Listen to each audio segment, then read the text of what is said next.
Student, आज जो discuss होगा वो होगा टॉपिक 2 ऑफ एटॉमिक स्ट्रक्चर का। सो एटॉमिक स्ट्रक्चर का टॉपिक 2 में हम जो डिस्कस करेंगे ये लेंदी प्रोसेस है। ये वीडियो होगा लेंदी वीडियो, तो ध्यान से ये याद करना और रीडिंग करना। जो समझ में नहीं आएगा वो मेरे को फ़ोन करना। तो पहला जो टॉपिक मैंने भेजा था वो रदरफोर्ड का फेल्योर, इसमें लास्ट जो हुआ था रदरफोर्ड का फेल्योर।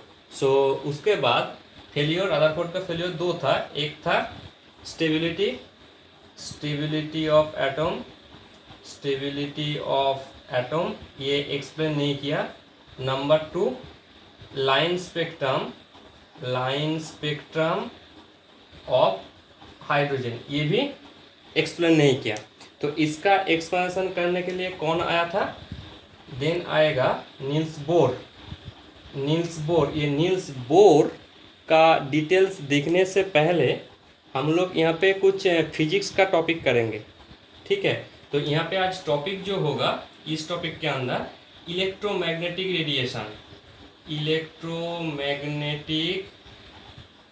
रेडिएशन, इसके बारे में फिजिक्स में डिटेल्स है। यहाँ पे जितना ज़रूरी है उतना ही करेंगे। उसके बाद करेंगे प्लैंक थ्योरी, क्योंकि ये प्लैंक थ्योरी, बोर ने प्लैंक का कुछ थ्योरी के ऊपर डिपेंड करके थ्योरी दिया था, ठीक है। बोर का जो पोस्टुलेट है वो थोड़ा प्लैंक का थ्योरी के ऊपर डिपेंड करके है, इसलिए ये दोनों। और इसके आगे स्पेक्ट्रम रिलेटेड कुछ हम डिस्कस करेंगे। Spectrum, so electromagnetic radiation, spectrum and उसके बाद प्लैंक थ्योरी, ये तीनों डिस्कस करने के बाद हम लोग बोर मॉडल पे आएंगे। अच्छे से देखना, बहुत बहुत इंपॉर्टेंट पार्ट है और कॉम्पिटिटिव में इसका क्वेश्चंस भी आता है। एक्चुअली इलेक्ट्रोमैग्नेटिक रेडिएशन ये क्या है? ये सोचो, कुछ रेडिएशन ऐसा है जिसको ट्रैवल करने के लिए कोई मीडियम होता है, और कुछ रेडिएशन ऐसा है जिसको जो ट्रैवल करता है विदाउट रेडिएशन। ये इलेक्ट्रोमैग्नेटिक रेडिएशन ऐसा ही है, ये ट्रैवल करता है विदाउट मीडियम, ठीक है। ये टोटली फिजिक्स का पार्ट है, फिजिक्स में डिटेल्स है, यहाँ पे जितना लगेगा उतना ही करेंगे। सो ये इलेक्ट्रोमैग्नेटिक रेडिएशन का हम कुछ प्रॉपर्टी देखेंगे। क्या प्रॉपर्टी? ठीक है, इसका 2 प्रॉपर्टी होता है, मतलब ये प्रॉपर्टी के अंदर 2 कंपोनेंट, इसका 2 कंपोनेंट होता है। एक तो होता है इलेक्ट्रिक फील्ड एंड दूसरा होता है मैग्नेटिक फील्ड। जैसे सोचो ऐसा, ये है सोचो इलेक्ट्रिक फील्ड, एंड ये मैग्नेटिक फील्ड जो है ये सोचो इस डायरेक्शन में है, नहीं तो इसको छोड़ो। मैग्नेटिक फील्ड का डायरेक्शन अपनी तरह है, ये सोचो y एक्सिस, ये x एक्सिस, ये z एक्सिस, ये है मैग्नेटिक रेडिएशन का एक्सिस, ठीक है। और ये है डायरेक्शन ऑफ प्रोपागेशन, कैसे वो चलता है। जैसे देखो, जब इलेक्ट्रिक फील्ड होता है, इलेक्ट्रिक फील्ड मतलब इलेक्ट्रिक रेडिएशन ऐसा चलता है, क्लियर। एंड जब मैग्नेटिक फील्ड मतलब जेड एक्सिस के हिसाब से चलता है, तो इसका क्या होगा? इसका जस्ट परपेंडिकुलर, क्लियर। ये और ये जस्ट परपेंडिकुलर, ठीक है। So electric field and magnetic field and direction of propagation, ये म्यूचुअली परपेंडिकुलर है, क्लियर। सो इसका जस्ट डिटेल्स फिजिक्स में है, यहाँ पे जस्ट इतना ही जरूरी है, क्योंकि इसमें से हम कुछ, ये जो इलेक्ट्रोमैग्नेटिक रेडिएशन है, ये रेडिएशन का कुछ हम टर्म करेंगे, वेव एंड इसका कैरेक्टरिस्टिक्स। एक्चुअली ये जो इलेक्ट्रोमैग्नेटिक रेडिएशन है, इसका क्या नेचर है? Wave nature. ये याद रखो, हर एलिमेंट का 2 टाइप का नेचर होता है, एक होता है वेव नेचर एंड एक होता है पार्टिकल नेचर। यहाँ पे जो हम इलेक्ट्रोमैग्नेटिक रेडिएशन का नेचर करेंगे वो होगा वेव नेचर। तो इसके हिसाब से हम कुछ टर्म यूज करेंगे, वो है वेवलेंथ। वेवलेंथ किसको बोलते हैं? जैसे देखो, ये है एक तो इलेक्ट्रोमैग्नेटिक रेडिएशन, ये दोनों इसको कहते हैं क्रेस्ट, ये दो क्रेस्ट के अंदर जो डिफरेंस है, मतलब डिस्टेंस है, वही होता है वेवलेंथ। क्लियर। और ये वेवलेंथ को लैम्डा करके हम डिनोट करते हैं। तो इसका यूनिट क्या होता है? 1 एंगस्ट्रॉम।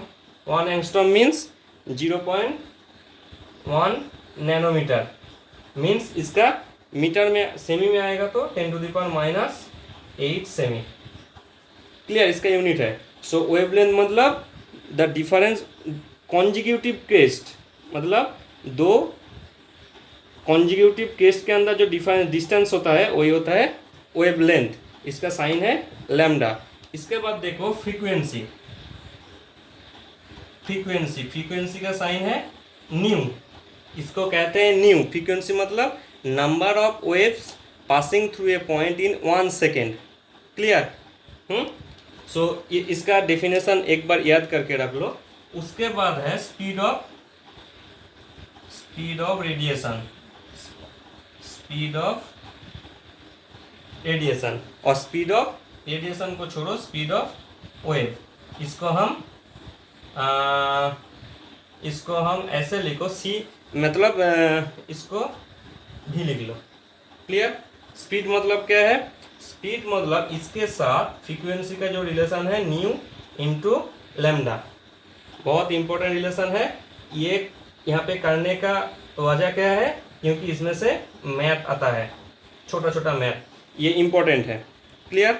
सो इलेक्ट्रोमैग्नेटिक जो रेडिएशन है उसके अंदर आता है लाइट। तो लाइट का स्पीड क्या होता है? सी। लाइट का स्पीड होता है सी। तब ये फॉर्मूला क्या हो जाएगा? C equal to nu into lambda. So lambda equal to C और nu equal to C by lambda. ये रिलेशन बहुत इंपॉर्टेंट है। सी मतलब वेलोसिटी ऑफ लाइट और velocity of any electromagnetic radiation. Clear, ये इंपॉर्टेंट है। और एक तो आएगा वेव नंबर। क्या? Wave number. वेव नंबर क्या होता है? इसको हम न्यू बार कहते हैं। न्यू बार मतलब 1/λ। वेव बार के साथ वेव लेंथ का जो रिलेशन है रेसिप्रोकल ऑफ वेव लेंथ होता है wave number.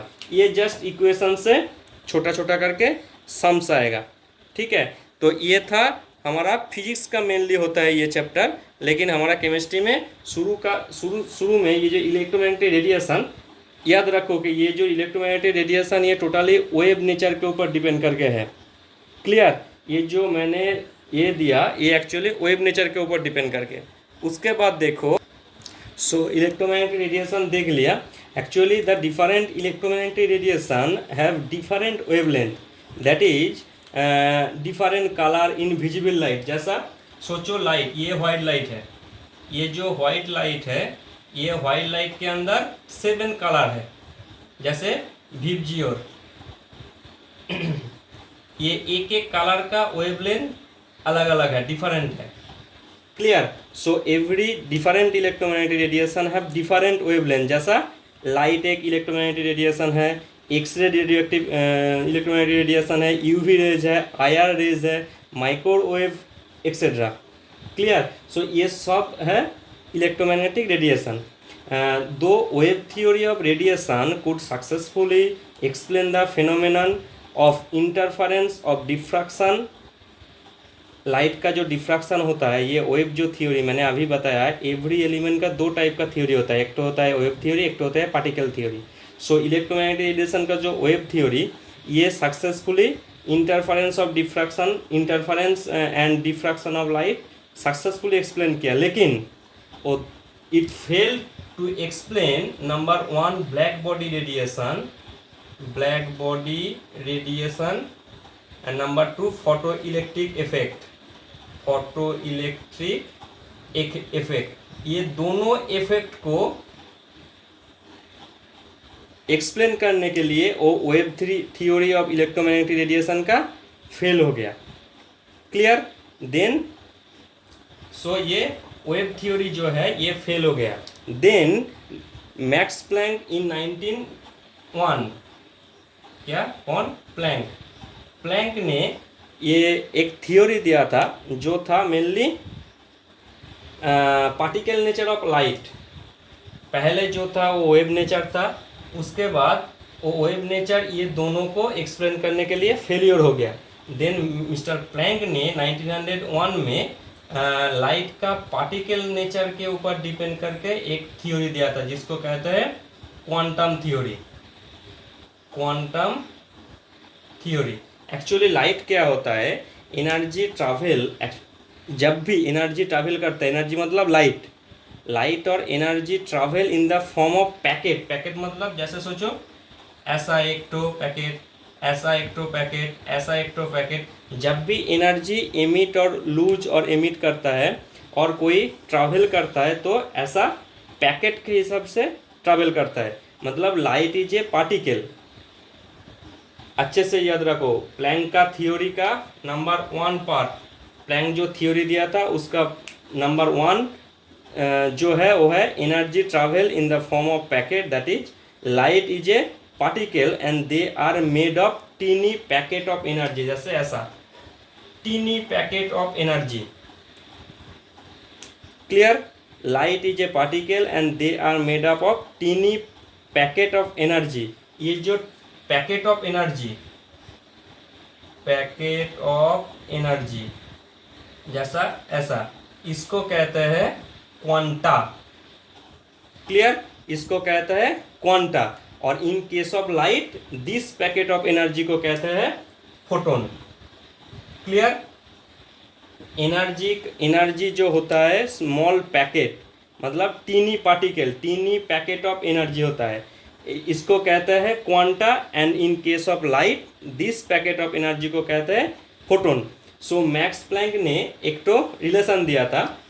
Number 2 point, Max Planck relate this photon with packet of energy मतलब ई फॉलोज। कैसे? कि ई प्रोपोर्शनल टू फ्रीक्वेंसी, मतलब एनर्जी जो होता है वो एनर्जी का जो फ्रीक्वेंसी होता है उसके साथ प्रोपोर्शनल होता है। सो इसको हटाने के लिए एच न्यू, ये जो एच होता है इसको कहता है ये एच प्लैंक कांस्टेंट। क्या? प्लैंक कांस्टेंट, जिसका वैल्यू है 6.627 into 10⁻³ joule second.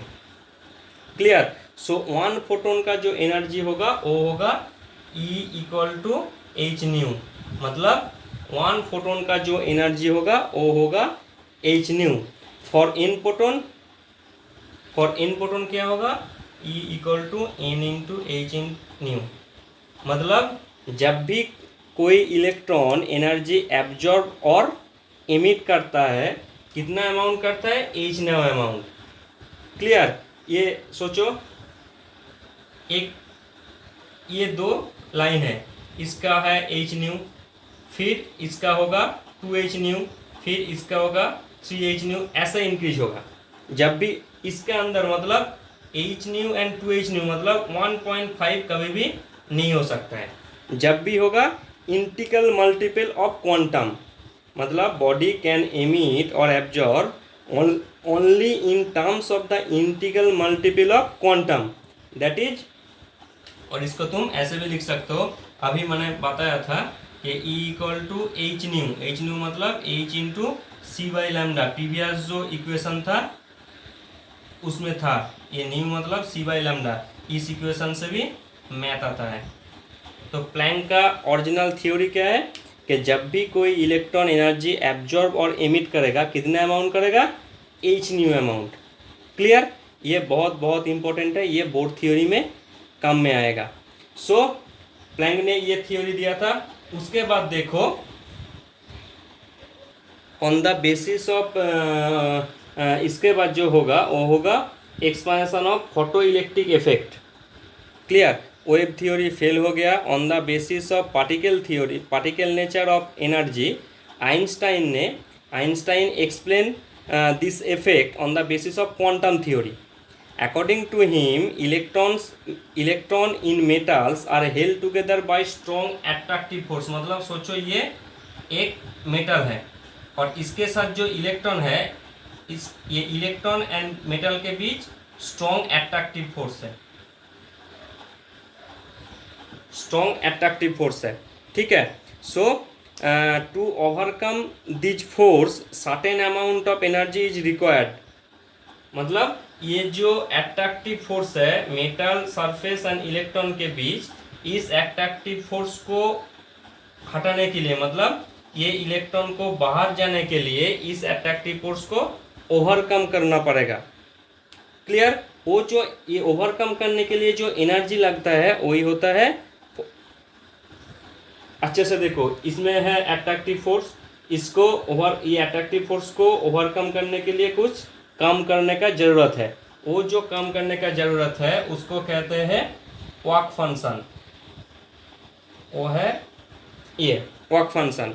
Now to cause ejection of electrons the photon of incident light should be equal और लार्जर देन W0। समझ में आया?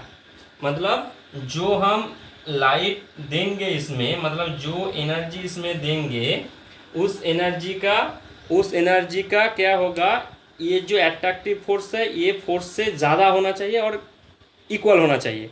क्लियर? तो मैंने पिछले प्लैंक थ्योरी में क्या बताया, जब भी कोई इलेक्ट्रॉन एनर्जी एब्जॉर्ब करता है वो होता है एच न्यू। क्लियर? ये एच न्यू इसको सप्लाई किया, सप्लाई करने के बाद क्या होगा, ये एच न्यू का कुछ अमाउंट ये दोनों के अंदर जो अट्रैक्टिव फोर्स था इसको ब्रेक करने के लिए यूज होगा। क्लियर? जिसको कहते हैं एच न्यू जीरो, मतलब W0 जो है ये है to overcome binding energy. H nu amount जो एब्जॉर्ब किया उसके हिसाब से ये अट्रैक्टिव फोर्स ब्रेक हो जाएगा ये, देन कुछ एनर्जी बचा होगा, वो एनर्जी इसका काइनेटिक एनर्जी में कन्वर्ट हो जाएगा। हाफ एम वी स्क्वायर ये है काइनेटिक एनर्जी, मतलब ये मूवेबल होगा। समझ में आया? सो जो एनर्जी सप्लाई किया उसके अंदर कुछ एनर्जी इसके अट्रैक्टिव फोर्स को ब्रेक करने के लिए यूज हुआ है और कुछ एनर्जी इसको मूवेबल करने के लिए यूज हुआ है। क्लियर? सो इसमें से इस इक्वेशन से क्या करना है, इसमें से भी थोड़ा सम्स आ सकता है। क्लियर? समझ में आया? तो बहुत इंपॉर्टेंट पार्ट है। ठीक है? So it is clear that electromagnetic radiation have both particle as well as wave nature. So electromagnetic का पहले था वेव नेचर, उसके बाद ये wave nature black body radiation और फोटो इलेक्ट्रिक इफेक्ट का एक्सपेंशन नहीं दिया। उसके बाद कौन आया? मिस्टर प्लैंक ने एक थियोरी दिया था जिसमें बोला था कि लाइट पार्टिकल नेचर भी है उसका। सो उसके ऊपर डिपेंड करके फोटो इलेक्ट्रिक इफेक्ट का एक्सपेंशन यही है।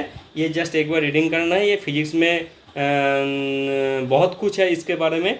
सो उसमें हम फिजिक्स में करेंगे, यहाँ पे इतना ही लगेगा, ये बहुत इंपॉर्टेंट है। ठीक है? सो क्या हुआ है, इलेक्ट्रोमैग्नेटिक रेडिएशन का वेव नेचर भी है एंड पार्टिकल नेचर भी है, ये याद रखना।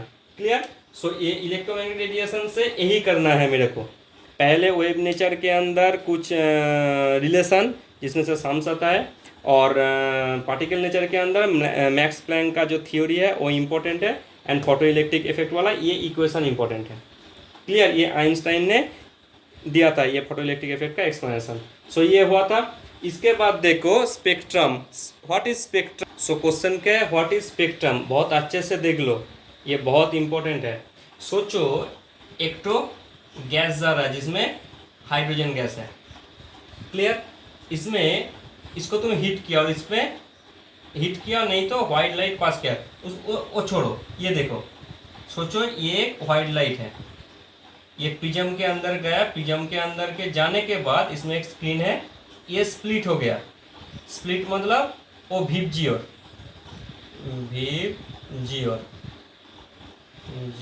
होता है, क्योंकि हर कलर का वेवलेंथ अलग अलग है, जितना वेवलेंथ है उसके हिसाब से इंक्रीजिंग डिक्रीजिंग ऑर्डर के हिसाब से ये स्प्लिट हो गया। Clear? Actually the split phenomenon of splitting of a beam of light into radiations of different frequencies after passing through prism is called dispersion। ये जो इसके अंदर जाने के बाद जो स्प्लिटिंग होता है इसको कहते हैं dispersion. And the pattern of radiation obtained after dispersion of the beam is called spectrum. मतलब ये होता है स्पेक्ट्रम। ये स्पेक्ट्रम दो टाइप का होता है, एक तो होता है लाइन स्पेक्ट्रम और एक तो होता है कॉन्टिन्यूअस स्पेक्ट्रम, इसके बारे में हम बोर्ड थ्योरी में बहुत कुछ पढ़ेंगे। इसमें जब ओनली थोड़ा इन्फॉर्मेशन याद रखो। ये लाइन स्पेक्ट्रम, कॉन्टिन्यूअस स्पेक्ट्रम क्या होता है? कॉन्टिन्यूअस स्पेक्ट्रम मतलब जो वाइट लाइट तुमने इसके अंदर से पास किया, वो वाइट लाइट का जो 7 कलर ही है, वो 7 कलर वायोलेट टू रेड, ये विदाउट एनी डिसकंटिन्यूटी सब कलर होगा। क्लियर? कॉन्टिन्यूअस मतलब ये जो डिस्पर्सन स्प्लिट होने के बाद जो 7 कलर ही इसमें है, ये हो गया कॉन्टिन्यूअस स्पेक्ट्रम। और लाइन स्पेक्ट्रम क्या है? सोचो ये 7 कलर के अंदर येलो कलर इसमें मिसिंग है, और नहीं तो ब्लू कलर इसमें मिसिंग है, और जो मिसिंग है इसके अंदर एक डार्क शेप होता है, डार्क बैरियर के हिसाब से ये जी एंड आई के बीच बैरियर हो जाता है। मतलब कुछ लाइट एब्जॉर्ब हो गया उसमें, कुछ लाइट इसमें एब्सेंस है। जैसा ये एब्सेंस वाला जो स्पेक्ट्रम आएगा उसको कहते हैं line spectrum. Clear? Continuous spectrum में 7 कलर ही मेंशन होगा, 7 कलर ही इसमें आएगा स्क्रीन पे, लेकिन लाइन स्पेक्ट्रम में कुछ कुछ कलर नहीं होगा। क्यों नहीं होगा? ये हम बोर्ड का जो हाइड्रोजन स्पेक्ट्रम है उसमें हम डिटेल्स डिस्कस करेंगे। क्लियर? स्पेक्ट्रम का जस्ट कुछ इन्फॉर्मेशन याद। सो हमारा electromagnetic radiation, spectrum and Planck theory के बारे में हम जान चुके हैं। ठीक है, इसके बाद जो होगा बोर्ड्स थ्योरी, बहुत इंपॉर्टेंट है। बोर्ड्स थ्योरी का पोस्टुलेट ये बोर्ड में आता है, ये पोस्टुलेट थोड़ा नोट कर लो। तो रदरफोर्ड ने क्या बोला था? रदरफोर्ड ने stability of atom and line spectrum के बारे में फेलियर हो गया था। तो बोर ने बोला है कि बोर ने पहले जो पोस्टुलेट दिया है कि electron revolve around the nucleus in a fixed circular orbit, जो रदरफोर्ड में भी बोला था कि electron revolves around the nucleus in a fixed definite in a fixed circular orbit, and these orbits are associated with definite energies which are called energy cell or level। इसको कहते हैं cell.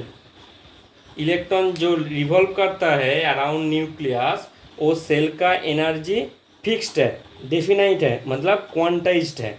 इसको कहते हैं, सोचो ये सेल नंबर n=1, ये n=2, ये n=3।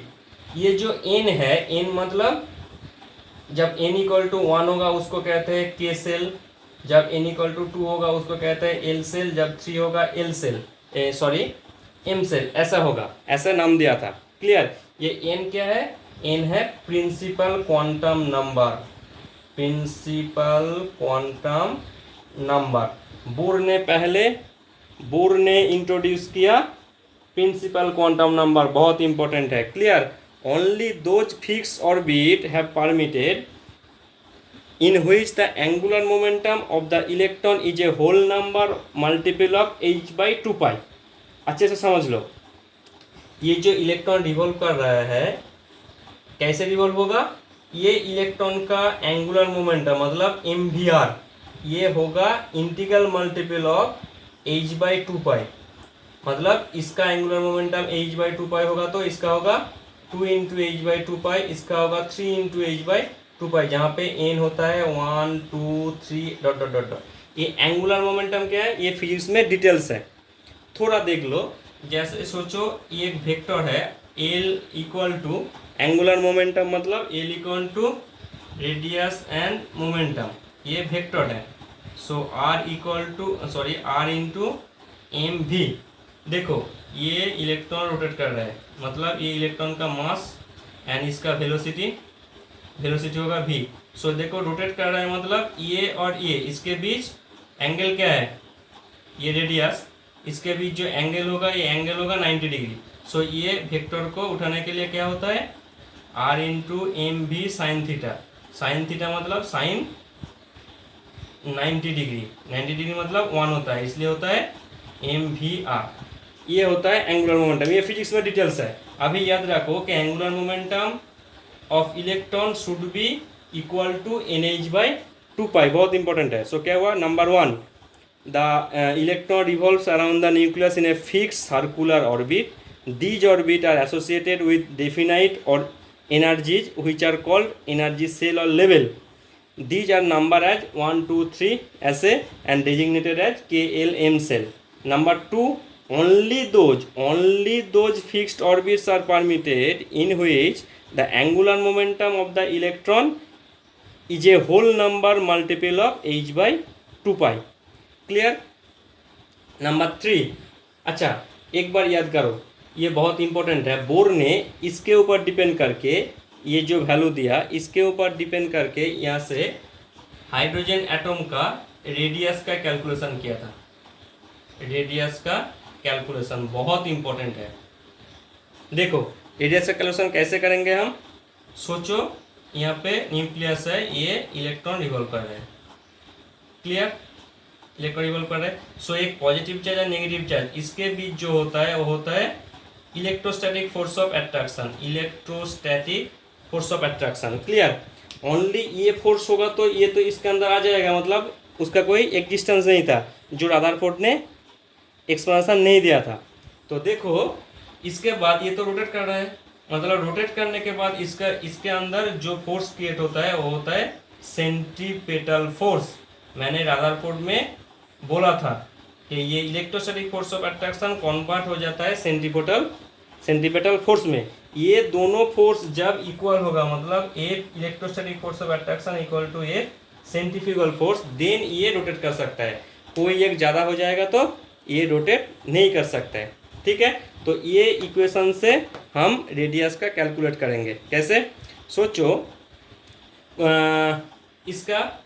इसका मास है m एंड इसका वेलोसिटी v। सो सेंट्रीपेटल फोर्स क्या होता है mv²/r। ये डिटेल्स फिजिक्स में है। क्लियर? और सोचो कि एक तो पॉजिटिव चार्ज, दो पार्टिकल है, एक positive charge q1 and electron का चार्ज है q2 एंड इसके बीच में है रेडियस r। क्लियर? सो इसमें कितना प्रोटॉन है, सोचो इसमें प्रोटॉन है z नंबर। क्लियर? हाँ, तो उसका चार्ज क्या होगा, चार्ज होगा E। सोचो चार्ज होगा E एंड कितना नंबर प्रोटॉन है Z। सो ये न्यूक्लियस का कितना चार्ज हो गया, Ze। ये है न्यूक्लियस का चार्ज और ये है इलेक्ट्रॉन का चार्ज। सो इलेक्ट्रॉन का चार्ज होगा E। सो फोर्स क्या होगा 1/4πε0 इंटू Q1 Q2/r²। ये होता है। सो Q1 क्या है 1/4πε0 इंटू Q1 होता है JD इंटू Q2 होता है E/r²। सो क्या हो गया JD²/r²। देखो ये दोनों फोर्स जब इक्वल होगा देन ये रिवॉल्व करा हुआ इलेक्ट्रॉन। सो क्या होगा 1 इलेक्ट्रोस्टैटिक फोर्स मतलब 1/4πε0 into JD²/r² equal to mv²/r। ये डेरिवेशन तुम्हारा सिलेबस में नहीं है, लेकिन इसमें से सम्स आता है। इसके लिए ये प्रोटॉन का एटॉमिक नंबर, इलेक्ट्रॉन का चार्ज, इलेक्ट्रॉन का मास, उसका वेलोसिटी सब इसमें पुट करने के बाद जो इक्वेशन आता है, ये इक्वेशन को याद करो। Rnth equal to 0.53 into n²/z। ये एंगस्ट्रॉम यूनिट में आता है। ये शॉर्ट ट्रिक है, बहुत इंपॉर्टेंट है कॉम्पिटिटिव के लिए। इसके हिसाब से तुम्हारा डेरिवेशन नहीं है, इसमें सारे का सारा डेटा पुट करने के बाद फाइनल ये आता है। क्लियर? बहुत इंपॉर्टेंट है, अच्छे से देख लो। फाइनल क्या हो गया R n इक्वल टू 0.53। ये सोचो हाइड्रोजन का, जब हाइड्रोजन होगा तो क्या होगा, हाइड्रोजन का Z1 और हाइड्रोजन का Nv1। n मतलब प्रिंसिपल क्वांटम नंबर, हाइड्रोजन का इलेक्ट्रॉन होता है 1। सो प्रिंसिपल क्वांटम नंबर मतलब एक नंबर सेल में ही रहेगा। सो हाइड्रोजन का फर्स्ट जो सेल होगा, मतलब फर्स्ट सेल, उसका रेडियस क्या होगा 0.53। फर्स्ट सेल मतलब n equal to 1 and Z equal to भी 1। ये एंगस्ट्रॉम यूनिट में। सो हाइड्रोजन का फर्स्ट सेल हो गया 53। उसके बाद देखो हीलियम का होगा तो हीलियम का first cell, then only Z change होगा। फर्स्ट सेल मतलब n equal to 1, second cell मतलब n इक्वल टू 2। इधर से क्वेश्चन क्या आता है, सोचो तुम्हें बोल दिया कि लिथियम 2+ का रेडियस क्या है। एक्चुअली ये याद रखो, ये हम बोर के अंत में करेंगे कि बोर का सिस्टम 1 इलेक्ट्रॉन सिस्टम के लिए एप्लीकेबल है। जैसे हाइड्रोजन लिथियम 2+, देखो इसमें 1 इलेक्ट्रॉन है, इसलिए इसके हिसाब से भी बोर्ड का सिस्टम एप्लीकेबल है। सो इसका रेडियस करने से क्या होगा, ओनली कौन सा चेंज करना होगा, 1 इलेक्ट्रॉन, मतलब n equal to 1, Z only change करना होगा। So 0.53 into 1/3 angstrom. बहुत इंपॉर्टेंट है लिथियम का रेडियस, ये कॉम्पिटिटिव में आता है, इस इक्वेशन के ऊपर डिपेंड करके क्वेश्चन आएगा। बहुत इंपॉर्टेंट है, अच्छे से करो, ठीक है। सो रेडियस हो गया, 1 और 2 नंबर पॉइंट हो गया रेडियस का calculation. Then number 3 point, as long as the electron remains in a particular cell or orbit, it does not lose electron जब भी कोई सेल में रहेगा ये कोई एनर्जी ले भी नहीं सकता और दे भी नहीं सकता। मतलब as long as the electron remains in a particular orbit or shell, it does not lose or gain energy. This means that energy of an electron in a particular orbit remain constant. Clear? ये electron का जो energy है ये orbit का भी वही energy है, ये ऑर्बिट का जो एनर्जी है इलेक्ट्रॉन का एनर्जी वही है। This orbit is are called stationary state और स्टेशनरी सेल। क्लियर? इलेक्ट्रॉन जब रिवॉल्व करेगा अराउंड न्यूक्लियस, देन वो ऑर्बिट का जो एनर्जी होगा वही एनर्जी इलेक्ट्रॉन का भी होगा। क्लियर? वो इटसेल्फ कोई एनर्जी लूज और गेन नहीं कर सकता है। ये था नंबर 3। नंबर 4, सोचो हमने बाहर से कोई एनर्जी इसको दे दिया तो ये क्या होगा, एक्साइटेड होके वो एनर्जी को लेके वो हायर स्टेट में जाएगा। लेकिन कितना अमाउंट लेकर जाएगा, इसका जो डिफरेंस है वो डिफरेंस क्या है, डेल्टा ई। मतलब सोचो ये है E2 एंड ये है E1, ये डेल्टा ई होता है E2 माइनस E1। ये क्या है, एच न्यू। प्लैंक थ्योरी मैंने बताया था कि इलेक्ट्रॉन जब भी कोई एनर्जी एब्जॉर्ब करता है और एमिट करता है अकॉर्डिंग टू एच न्यू। सो ये एच न्यू अमाउंट मैंने एनर्जी दिया तो ये इलेक्ट्रॉन लेकर हायर स्टेट में जाएगा।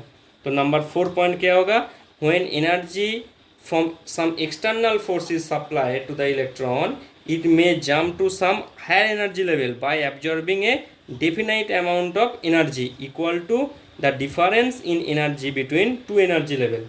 समझ में आया? बहुत इंपॉर्टेंट पार्ट है ये। इटसेल्फ कोई जंप नहीं कर सकता है। जब भी हम एक्सटर्नल कोई एनर्जी इसको सप्लाई करेंगे देन ये वो एनर्जी को लेके नेक्स्ट हायर स्टेट में जाएगा। क्लियर? बहुत इंपॉर्टेंट है। और ये इसके हिसाब से भी थोड़ा एनर्जी का कैलकुलेशन देखो। एनर्जी क्या होता है, एनर्जी होता है पोटेंशियल एनर्जी प्लस, अच्छा एक काम करो, जैसे मैंने वो रेडियस का कैलकुलेशन किया था ना नंबर 2 पॉइंट में, उसमें वेलोसिटी का एक ठो इलेक्ट्रॉन का वेलोसिटी का एक तो शॉर्ट ट्रिक वहाँ पे लिखो, इसका डेरिवेशन नहीं आएगा, ठीक है। वेलोसिटी का जो शॉर्ट ट्रिक है वो है 2.18 इंटू 10⁶ इंटू Z/n ये मीटर पर सेकेंड यूनिट में होता है। क्लियर? बहुत इंपॉर्टेंट है। ओनली जेड मतलब एटॉमिक नंबर और नंबर ऑफ सेल को चेंज करना है, ये कांस्टेंट, ये शॉर्ट ट्रिक है वेलोसिटी का।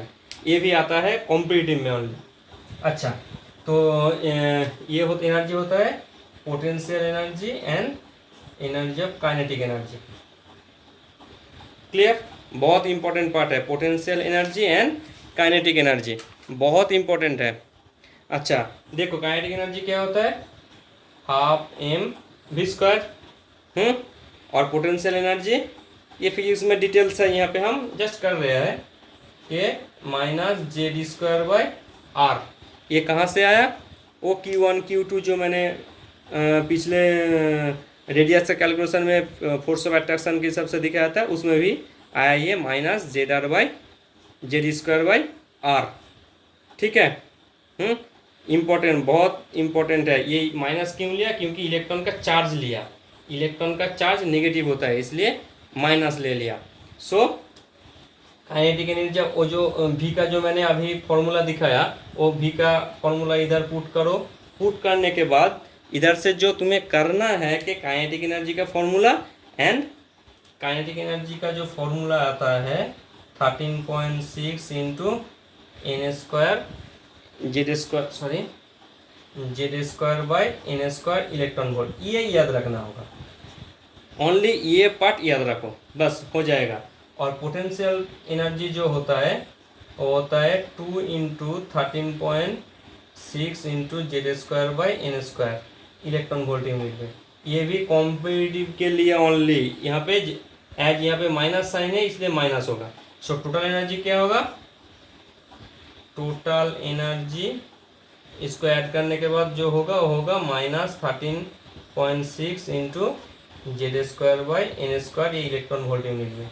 ये बहुत इंपॉर्टेंट है, ये कॉम्पिटिटिव में भी आएगा और बोर्ड में भी सम्स आता है इसमें से। इसका डेरिवेशन नहीं है, डेरिवेशन जब ऑफलाइन क्लास होगा उसमें हम कर देंगे, लेकिन अभी इसमें से कम चलेगा। ठीक है, अभी तुम पुट करो, जब n = 1 होगा मतलब फर्स्ट सेल। सो हाइड्रोजन का ये हाइड्रोजन एटम का हाइड्रोजन मतलब Z = 1, जब फर्स्ट सेल होगा तो उसका एनर्जी क्या होगा -13.6। जब सेकेंड सेल होगा तो उसका एनर्जी इसमें पुट करो, पुट करने के बाद जो आएगा 3.4, मतलब ये -13.6, ये -3.4 एंड सो ऑन। देखो जब न्यूक्लियस से डिस्टेंस इंक्रीज होता है -3.4, इसका एनर्जी इंक्रीज होता है। माइनस डिक्रीज मतलब एनर्जी इंक्रीज होता है, बहुत इंपॉर्टेंट है। ये इंक्रीज होते होते जब n = इनफाइनाइट होगा, n = जब इनफाइनाइट होगा देन ये टोटल जीरो हो जाएगा, मतलब टोटल एनर्जी जीरो, मतलब electron is free from nucleus. जब कोई इलेक्ट्रॉन को न्यूक्लियस से फ्री होना है तो इसका एनर्जी जीरो होना है। वो कब फ्री होगा, जब n = इन्फिनिटी, मतलब नंबर ऑफ सेल इनफाइनाइट होगा। बहुत इंपॉर्टेंट है, क्लियर। सो चार बोर्ड पोस्टुलेट का 4 थियोरी है। Number 1 fix circular orbit, number 2 fixed energy cell, number 3 stationary state जिसमें इलेक्ट्रॉन का एनर्जी रेडियस का एनर्जी सेम होता है, ये ऑर्बिट का एनर्जी सेम होता है। नंबर 4 जब हम बाहर से एनर्जी देंगे तो वो एनर्जी को लेकर हायर स्टेज में जाएगा, क्लियर। वो कितना amount energy, h new amount energy, और टोटल एनर्जी के हिसाब से ये इसमें से सम्स आता है। बहुत अच्छा, इसके ऊपर डिपेंड करके हमारा जो एनर्जी है ये होता है ये। सो इसके ऊपर डिपेंड करके एक तो सम्स देख लो। When electron jump from n = 2 to n = 1 calculate the energy and wavelength, बहुत इंपॉर्टेंट सम्स है। तो इसमें से बहुत कुछ है तो याद रखो। जस्ट n = 2 से n = 1, मतलब ये था ये n = 1 था, n = 2 था, मतलब इलेक्ट्रॉन इधर से इधर आने के लिए एनर्जी क्या होगा, हमारा इक्वेशन है ये। So delta E = E2 - E1, तो E2 मतलब ये n = जब 2 होगा इसका एनर्जी क्या होगा -13.6 इंटू Z मतलब 1 इंटू 1/2², n मतलब 2 है यहाँ पे, और उसमें -13.6 इंटू 1/1², क्लियर। सो इसको इक्वल करने के बाद ये होता है 10.2 इलेक्ट्रॉन वोल्ट, क्लियर। हमारे पास और इक्वेशन है, क्या इक्वेशन था कि डेल्टा E = hc/λ, ये तो एनर्जी हो गया, एनर्जी का कैलकुलेट हो गया। उसके बाद वेवलेंथ के साथ एनर्जी का क्या रिलेशन था, डेल्टा E = hc/λ। सो h का वैल्यू ये है, c का वैल्यू ये, c मतलब स्पीड ऑफ लाइट और 1/λ। डेल्टा E क्या हुआ 10.2, ये 10.2 इलेक्ट्रॉन वोल्ट, ये इलेक्ट्रॉन वोल्ट यूनिट, और यहाँ पे जूल सेकेंड, यहाँ पे मीटर सेकेंड। तो ये बहुत गड़बड़ है, जैसे गड़बड़ नहीं होगा यूनिट, इसलिए मैंने एक तो शॉर्ट ट्रिक बता रहा हूँ, ये अच्छे से याद करके देखो कि delta E = 12375/λ in angstrom unit, ये एंगस्ट्रॉम यूनिट में होता है। जब भी ये electron volt, joule second, metre second ऐसा होगा, इसको एंगस्ट्रॉम यूनिट में कन्वर्ट करने के लिए डायरेक्ट फॉर्मूला ये है, इसमें से डेल्टा E यहाँ पे पुट करो तो लैम्डा आ जाएगा। इतना करने का ज़रूरत नहीं है, जस्ट ये करो, इसके बाद इस इक्वेशन में पुट कर दो, ये बहुत इंपॉर्टेंट है, क्लियर। अच्छा, तो ये इसके बस यही करो। इसके बाद देखो, सो एनर्जी का मैंने देख लिया, एनर्जी से वही सम्स करने के लिए वो जो फॉर्मूला है वही इम्पोर्टेंट है। एनर्जी का और एक तो फॉर्मूला इम्पोर्टेंट है, ये भी देख सकते हो। जैसे सोचो डेल्टा E = E2 - E1, ये था ना, हाँ। सो इसके लिए होगा -13.6 इलेक्ट्रॉन वोल्ट माइनस, ये ऑलरेडी हो गया था। फिर एक बार देख लो, एक तो डेरिवेशन होगा -13.6 इंटू Z²/n², और ये होगा डेल्टा ई मतलब AC/λ। Clear. So 1/λ equal to, नहीं तो ऐसा करो, AC/λ तो इसको तुम AC, और नहीं तो ऐसा भी कर सकते हो, जैसे देखो यहाँ से प्लस हो गया, मतलब ये AC भी लैम्डा रख दो यहाँ पे, अच्छे से देखना। ये 13.6 कॉमन ले लो, 13.6 इधर से कॉमन प्लस हो जाएगा, मतलब 13.6 कॉमन लेने के बाद इंटू Z² हो जाएगा 1/n1² माइनस 1/n2²। इम्पोर्टेंट है, देखो ये था n2 माइनस n1, ये प्लस प्लस को कॉमन लिया, इसलिए Z² दोनों का भी है, ये तो ये n1² माइनस n2²। क्लियर, हाँ। सो एक काम करो, ये AC/λ इक्वल टू, इसको AC के मल्टीप्लाई कर दो, AC into 13.6 Z² 1/n1² minus 1/n2², ये जस्ट डिवाइड किया। क्लियर। सो ये कट जाएगा, तो हो गया 1/λ equal to 13.6/AC into Z² 1/n1² minus 1/n2²। ये भी एक तो फॉर्मूला है मैथ का, और इसका जो वैल्यू है इसको कहते हैं R मतलब रीडबर्ग कांस्टेंट। रीडबर्ग कांस्टेंट बहुत इंपॉर्टेंट है। जब एनर्जी का वैल्यू होगा, जब एनर्जी का वैल्यू दिया होगा और लैम्डा को कैलकुलेट करना है, तो तुम ऐसे कर लो ये फॉर्मूला यूज करके, ठीक है। बहुत इम्पोर्टेंट है, बहुत। इसका सम जब ऑफलाइन होगा तो उसमें कैलकुलेट कर देंगे, तो अभी किताब में जो सम्स है एक बार ट्राई करो, इम्पोर्टेंट सम्स है। क्लियर, हाँ। ये रीडबर्ग कांस्टेंट का वैल्यू भी है, सारे का सारे वैल्यू पुट करने के बाद ये आता है 109,677 सेमी इनवर्स, ये भी ले सकते हो। और नहीं तो तुम लैम्डा को कैलकुलेट करने के लिए 1/r equal to 911 angstrom unit में ले सकते हो, कुछ भी ले सकते हो, ठीक है। लेकिन अच्छे से ध्यान से ये याद। सो इसका फॉर्मूला क्या है, 1/λ मीन्स न्यू बार मतलब वेव नंबर इक्वल टू 1/λ, ये मतलब 13.6/AC into Z² 1/n1² minus 1/n2²।